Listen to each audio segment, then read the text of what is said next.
அனைவருக்கும் வணக்கம். ஒரு காரியம் சாதிக்கணும்னு நினச்சி வச்சுக்கங்க.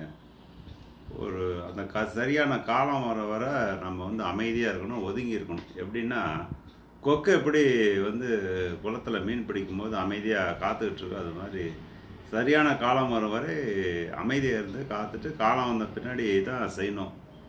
அந்த காரியத்த செய்யணும் அப்படின்றது தான் வள்ளுவர் சொல்லியிருக்காரு. அது வந்து கொக்க வந்து உதாரணமா சொல்லியிருக்காரு.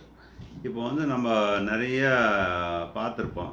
ஏரி, குளங்கள் இந்த மாரி பல இடங்களுக்கு நம்ம போயிருப்போம். அங்க பார்த்தீங்கன்னா, நம்ம நின்னுட்டு பார்க்கும்போது பார்த்தீங்கன்னா, ஏகப்பட்ட மீன்கள் வந்து போயிட்டுருக்கும். நம்ம கால் நனைச்சோம்னா, கால கூட அந்த மீன் கடிக்கும். ஆனா, ஒரு மீன கூட நம்மனால வந்து பிடிக்க முடியாது. ஆனா, கொக்கு மட்டும் பார்த்தீங்கன்னா, கரெக்ட்டா மீன் பிடிச்சிரும். எப்படின்னா, கொக்கு பார்த்தீங்கன்னா, குளத்தில நிக்கும். ஒரு கால தூக்கிட்டு நிக்கும். நின்னு அசையாம சிலை மாரி நிக்கும். நடிகர் திலகம் சிவாஜி கணேசனும் தோத்துருவாரு. அந்த மாரி சிலை மாரி நிக்கும். அந்த மாரி ஒரு நடிப்பு நடிக்கும். தன்னோட சுத்தி போற சின்ன மீனெல்லாம் வந்து அது பிடிக்கிறதில்ல. பேசாம விட்டுரும். பார்த்துக்கிட்டே இருந்து கரெக்ட்டா பெரிய மீன் வரும்போது டகால்னு கரெக்ட்டா எய்ம் பண்ணி கப்புன்னு இந்த பெரிய மீன பிடிச்சிடுது கொக்கு. இந்த கொக்கு தான் வந்து நம்ம வந்து வாழ்க்கைக்கு வந்து ஒரு உதாரணம் வச்சுக்கணும். ஒரு காரியத்த செய்யறதுக்கு முன்னாடி அந்த காரியத்தை ஒரு காலம் வரும் வரை கொக்கு மாரி காத்திருக்கணும். குறி தவறக்கூடாது. எதிர்பார்க்காத நேரத்தில செய்யணும் அப்படின்றது தான் வள்ளுவர் சொல்லியிருக்கார். இப்போ ஒரு பெரிய கம்பெனி இருக்கு.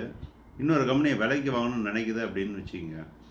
அது வந்து ரகசியமா வச்சுருந்து தான் செய்யணும். அது மாரி பார்த்தீங்கன்னா, ஒரு சில காலத்துக்கு முன்னாடி ஒரு பெரிய கம்பெனி வந்து இன்னொரு கம்பெனிய பங்குகள விலைக்கு வாங்குறதுக்கு முயற்சி பண்ணாங்க.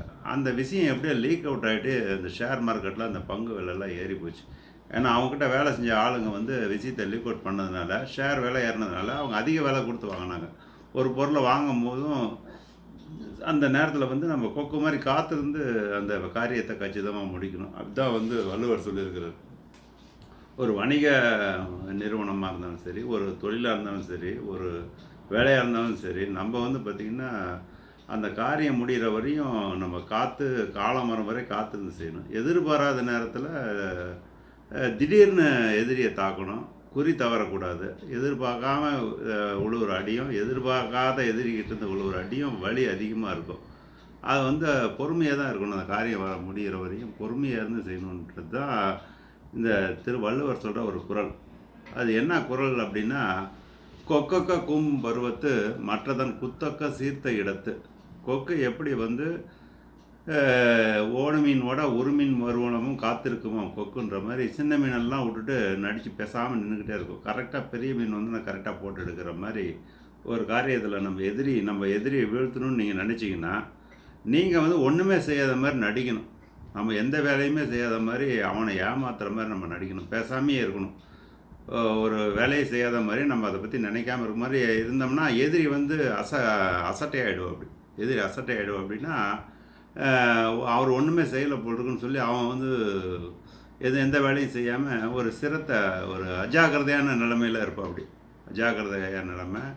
அலட்சியமான நிலையில இருக்கும்போது, நம்ம திடீர்னு பாஞ்சு அந்த எதிரிய சரியான நேரத்தில தாக்கி, சரியான முறையில வந்து எதிர்பாராத விதத்தில தாக்கி, அந்த காரியத்த நம்ம வெற்றி அடைய முடியும். நம்ம என்ன செய்ய போறோம் அப்படின்றது முன்னாடி தெரிஞ்சிடுச்சுன்னா, எதிரி வந்து பலசாலி ஆயிடுவான் அப்படின்றதுக்காகவும் இந்த குறள வந்து நம்ம பயன்படுத்தலாம்.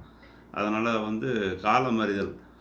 அது அந்த அதில வர்ற அந்த குறள் வந்து "கொக்கொக்க கூமும் பருவத்து மற்றதன் குத்தொக்க சீர்த்த இடத்து." இத வந்து நீங்க படிச்சுக்கிட்டீங்கன்னா, உங்களுடைய தொழில்லயா இருக்கட்டும், இல்ல வந்து ஒரு வணிகத்திலயா இருக்கட்டும், ஒரு வியாபாரம் பண்றதுல பிசினஸ்லயா இருக்கட்டும், இல்ல வாழ்க்கையில ஆகட்டும், உங்களுக்குன்னு எதிரிய வந்து எப்படி வீழ்த்துறதுன்றத இந்த கொக்குகிட்டருந்து நம்ம கத்துக்கலாம் அப்படின்றது தான் நான் வந்து இன்னைக்கு பதிவு பண்ண விரும்புறேன். இந்த குறள் மூலியமா பதிவு பண்ண விரும்புறேன்.